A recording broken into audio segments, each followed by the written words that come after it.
tak main-main. Hertman bongkar skuad Garuda. Pemain diaspora mendominasi skuad FIFA Asian Cup 2026.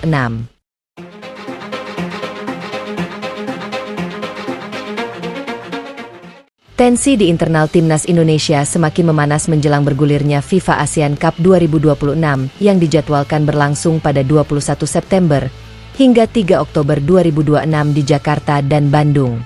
Setelah melewati rangkaian evaluasi, perhatian kini tertuju pada keputusan besar John Hertman dalam menentukan komposisi skuad Garuda. Pelatih kepala asal Inggris tersebut dikabarkan tengah menyiapkan perubahan signifikan. Salah satu wacana yang paling banyak diperbincangkan adalah kemungkinan memberikan porsi dominan kepada pemain diaspora dan pemain Indonesia yang saat ini berkarir di luar negeri. Jika skenario ini benar-benar terrealisasi, maka wajah timnas Indonesia akan terlihat jauh berbeda. Bukan sekadar menambah beberapa pemain abroad ke dalam skuad, Hertman disebut ingin memanfaatkan seluruh sumber daya terbaik yang tersedia. Kehadiran pemain-pemain dengan pengalaman kompetisi Eropa diharapkan mampu meningkatkan kualitas permainan Indonesia, sekaligus memberikan kedalaman yang selama ini menjadi salah satu perhatian utama. Namun, keputusan tersebut tentu tidak datang tanpa alasan. Setelah melakukan evaluasi terhadap perjalanan timnas Indonesia sebelumnya, Hertman membutuhkan formula baru. Ia harus menemukan komposisi yang mampu menghadirkan permainan lebih konsisten, agresif, dan efektif. Dan momentum FIFA Asian Cup 2026 dinilai menjadi kesempatan ideal untuk melakukan perubahan tersebut. Efek kalender resmi FIFA. Salah satu faktor terpenting di balik munculnya wacana dominasi pemain diaspora adalah status pertandingan yang berlangsung dalam kalender FIFA Matchday. Kondisi ini memberikan keuntungan besar bagi timnas Indonesia. Pada periode resmi FIFA, klub memiliki kewajiban untuk melepas pemain yang mendapatkan panggilan tim nasional sesuai regulasi yang berlaku. Dengan demikian, pemain Indonesia yang berkarir di luar negeri memiliki peluang lebih besar untuk bergabung bersama skuad Garuda. Situasi tersebut berbeda dengan kompetisi yang berlangsung di luar kalender internasional. Ketika sebuah turnamen tidak masuk dalam periode FIFA, klub bisa memiliki alasan untuk menahan pemainnya. Hal ini dapat membuat pelatih tim nasional kesulitan memanggil kekuatan terbaik. Kini, Hertman memiliki ruang yang jauh lebih luas. Jika seluruh pemain berada dalam kondisi fit dan mendapatkan panggilan resmi, maka sejumlah pemain diaspora berpengalaman berpotensi berkumpul secara bersamaan.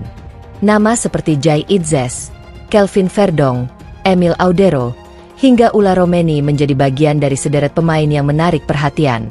Bayangkan jika para pemain tersebut berada dalam satu skuad dengan pemain-pemain lokal terbaik. Kedalaman timnas Indonesia tentu akan meningkat secara signifikan.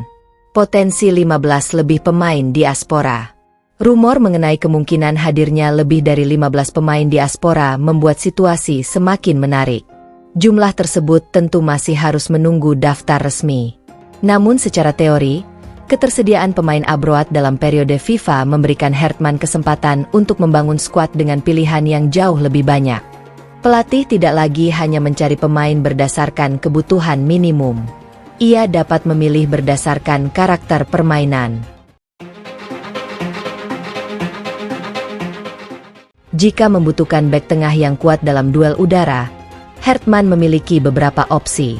Jika membutuhkan bek sayap yang mampu membantu serangan, tersedia pemain dengan karakter tersebut.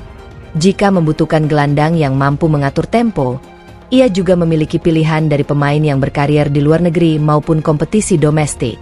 Begitu pula di lini depan.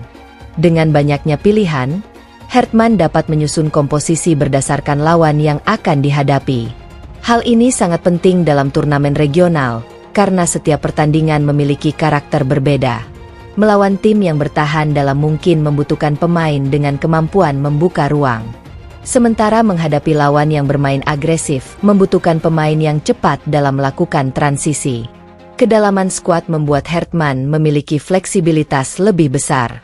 Mengapa pemain diaspora menjadi pilihan? Salah satu alasan utama adalah pengalaman. Pemain yang berkarir di kompetisi luar negeri terbiasa menghadapi tekanan pertandingan yang tinggi. Mereka dituntut menjaga konsistensi, disiplin posisi, serta kemampuan mengambil keputusan dalam waktu singkat. Pengalaman tersebut dapat memberikan pengaruh positif ketika mereka bergabung dengan tim nasional. Pemain diaspora juga dapat membawa standar profesional yang mereka dapatkan dari klub masing-masing.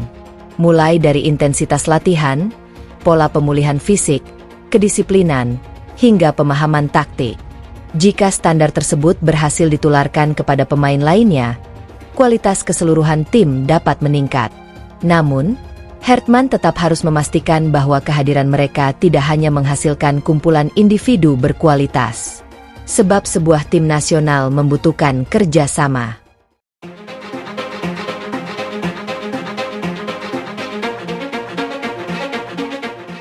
Tantangan terbesar, chemistry. Inilah persoalan yang mungkin menjadi tantangan terbesar. Mengumpulkan banyak pemain dari berbagai klub dan kompetisi bukan perkara sederhana. Setiap pemain memiliki kebiasaan berbeda. Ada yang terbiasa bermain dengan garis pertahanan tinggi. Ada yang lebih nyaman bertahan dalam. Ada yang terbiasa bermain dengan penguasaan bola. Ada pula yang lebih efektif ketika melakukan serangan balik. Hartman harus menyatukan semua karakter tersebut dalam satu sistem. Waktu persiapan tim nasional juga relatif terbatas. Tidak seperti klub yang dapat berlatih setiap hari sepanjang musim, tim nasional hanya memiliki beberapa hari atau minggu tertentu untuk berkumpul. Karena itu, setiap sesi latihan menjadi sangat penting. Pemain harus memahami struktur permainan, pola pressing, pergerakan tanpa bola, serta cara melakukan transisi. Kesalahan kecil dalam koordinasi bisa menjadi masalah besar ketika pertandingan berlangsung. Bukan sekadar trofi ASEAN. FIFA ASEAN Cup 2026 juga memiliki arti lebih besar bagi John Hartman. Turnamen ini dapat menjadi bagian dari persiapan menuju Piala Asia 2027. Hartman membutuhkan kerangka tim yang kuat sebelum menghadapi persaingan di level Asia. Karena itu, FIFA ASEAN Cup bisa menjadi laboratorium taktik.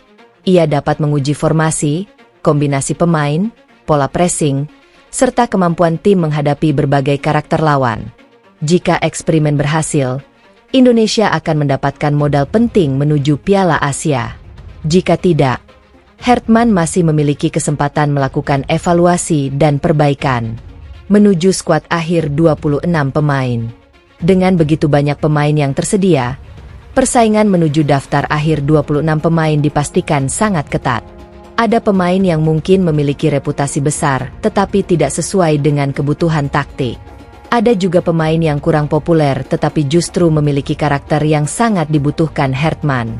Keputusan akhir tentu berada di tangan sang pelatih. Yang jelas, tidak ada tempat yang benar-benar aman. Semua harus membuktikan diri.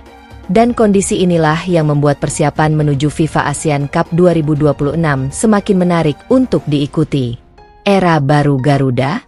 Jika rumor mengenai dominasi pemain diaspora benar-benar terwujud, Timnas Indonesia berpotensi memasuki fase baru. Skuad Garuda akan memiliki kombinasi pengalaman internasional, kualitas individu, dan kedalaman yang semakin besar. Namun, semua itu tetap harus disatukan dalam sebuah sistem. John Hartman harus membuktikan bahwa dirinya mampu mengubah kumpulan pemain berkualitas menjadi sebuah tim yang solid. Sebab pada akhirnya, sepak bola tidak dimenangkan hanya dengan nama besar. Kemenangan membutuhkan chemistry, disiplin, mentalitas, dan kerja sama. FIFA ASEAN Cup 2026 pun menjadi panggung penting untuk membuktikan semuanya. Apakah keputusan Hartman mendominasi skuad dengan pemain diaspora akan menjadi langkah jenius? Atau justru tantangan chemistry akan menjadi persoalan baru? Jawabannya akan terlihat ketika daftar resmi Garuda Caling diumumkan dan pertandingan pertama dimulai.